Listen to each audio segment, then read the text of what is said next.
Я помню первый день войны, когда мы с Бесланом Барганджи, значит, по его поручению написали обращение к народу, так сказать, он позвонил нам, значит, а мы сидели в президентском дворце.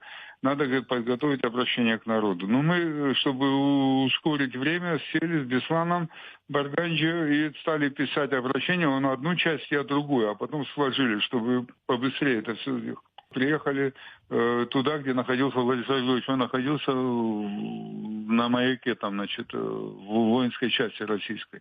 Владислав Григорьевич и командир, значит, этой части сидят, значит, командир части там стол какой-то накрыл, солдатская еда, так сказать, да, там тушенка, черный хлеб. И бутылка коньяка открытая, но полная. Они не пили ни грамму, кстати говоря.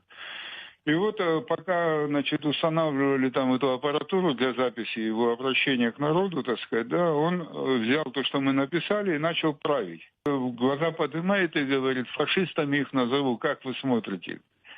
Мы с Бесланом Барганджи говорим, может, пока не надо сразу фашистами, в конце концов, наверное, придется какие-то переговоры вести, а как с фашистами потом договариваться будем? Он подумал, пусть на вашей совести, говорит, будет. С нами хотят говорить только на языке пушек и автоматов.